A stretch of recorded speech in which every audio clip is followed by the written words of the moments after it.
बहुत समय पहले की बात है, जब सिकंदर अपनी शक्ति के बल पर दुनिया भर में राज करने लगा था, तो उसे अपनी ताकत पर इतना गुमान होने लगा था कि अब वह अमर होना चाहता था। उसने पता लगाया कि कहीं ऐसा जल है जिसे पीने से व्यक्ति अमर हो सकता है।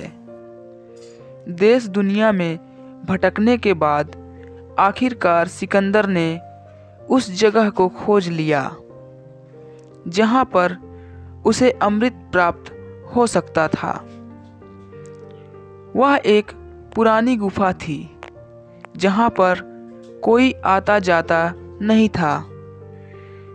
देखने में वह बहुत डरावनी लग रही थी, लेकिन सिकंदर ने एक जोर की सांस ली और गुफा में प्रवेश कर गया। वहां पर उसने देखा कि गुफा के अंदर एक अमृत का झरना बह रहा है। उसने जल पीने के लिए हाथ बढ़ाया ही था कि एक कौवे की आवाज आई।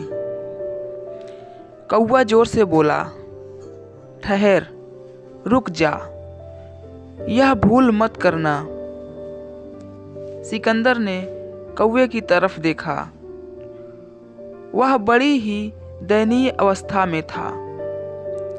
वह अंधा भी हो गया था, बस कंकाल मात्र ही शेष रह गया था। सिकंदर ने कहा, तू कौन होता है मुझे रोकने वाला?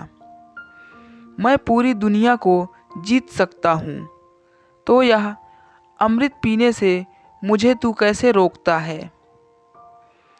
तब कौवे ने आँखों से आंसू टपकाते हुए बोला कि मैं भी अमृत की तलाश में इस गुफा में आया था और मैंने जल्दबाजी में अमृत पी लिया।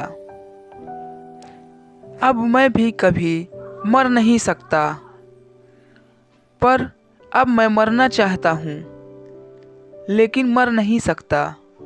देख लो मेरी हालत। कौवे की बात सुनकर सिकंदर देर तक सोचता रहा। सोचने के बाद फिर बिना अमृत पिए ही चुपचाप गुफा से बाहर वापस लौट आया।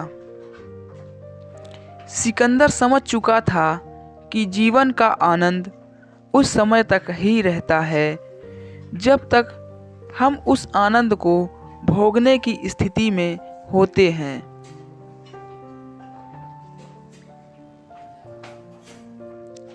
जीवन में हमेशा खुश रहना चाहिए।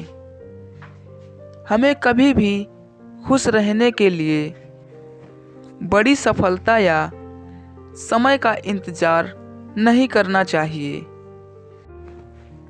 क्योंकि समय के साथ हम बूढ़े हो जाते हैं और फिर अपने जीवन का असली आनंद नहीं उठा पाते।